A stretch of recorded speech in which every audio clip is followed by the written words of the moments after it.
गणेश भगवान की जय। श्रीमद् भगवद गीता के 7वें अध्याय का महात्म्य।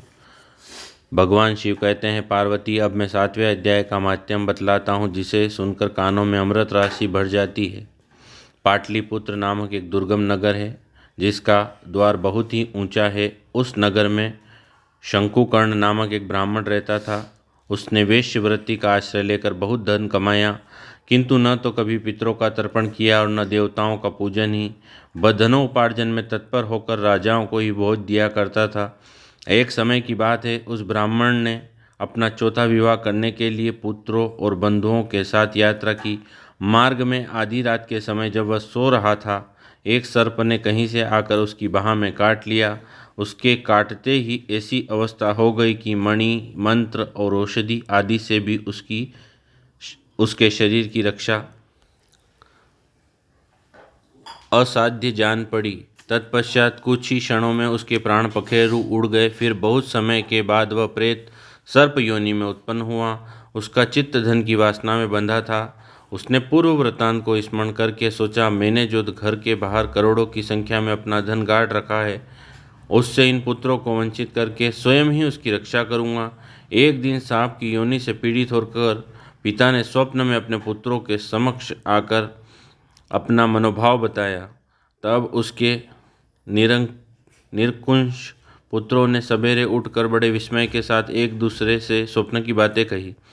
उनमें से मंझला पुत्र कुदाल हाथ में लिए घर से निकला और जहाँ उसके पिता सर्पयोनि धारण करके रहते थे, उस स्थान पर गया। यद्यपि उसे धन के स्थान का ठीक ठीक पता नहीं था, तो भी उसने चिन्हों से उसका ठीक निश्चय कर लिया और लोभ बुद्धि से वहां पहुंचकर बांबी को खोदना आरंभ किया। तब उस बांबी से बड़ा भयानक सांप प्रकट हुआ और बोला, ओ मूढ़, तू कौन है? किस लिए आया है? क्यों बिल खोद रहा है? अथवा किसने तुझे भेजा है? ये सारी बातें मेरे सामने बता। पुत्र बोला, मैं आपका पुत्र हूँ, मेरा नाम शिव है। मैं रात्रि में देखे हुए स्वप्न से विस्मित होकर यहाँ का स्वर्ण लेने के कौतूहल से आया हूँ। पुत्र की ये वाणी सुनकर वह सांप हंसता हुआ उच्च स्वर से इस प्रकार स्पष्ट बोला, यदि तू मेरा पुत्र है तो मुझे शीघ्र ही बंधन से मुक्त कर। मैं पूर्व जन्म के गाड़े हुए धन के लिए ही सर्प योनि में उत्पन्न हुआ हूँ। पुत्र ने पूछा, पिताजी, आपकी मुक्ति कैसे होगी? इसका उपाय मुझे बतलाइए, क्योंकि मैं इस रात में सब लोगों को छोड़कर आपके पास आया हूँ। पिता ने कहा, बेटा, गीता के अमृतमय 7वें अध्याय को छोड़कर मुझे मुक्त करने में तीर्थ, दान, तप और यज्ञ भी सर्वथा समर्थ नहीं है। केवल गीता का 7वां अध्याय ही प्राणियों के जरा, मृत्यु आदि दुखों को दूर करने वाला है। पुत्र, मेरे श्राद्ध के दिन 7वें अध्याय का पाठ करने वाले ब्राह्मण को श्रद्धापूर्वक भोजन कराओ। इससे निसंदेह मेरी मुक्ति हो जाएगी। वत्स, अपनी शक्ति के अनुसार पूर्ण श्रद्धा के साथ वेद विद्या में प्रवीण अन्य ब्राह्मणों को भी भोजन कराना।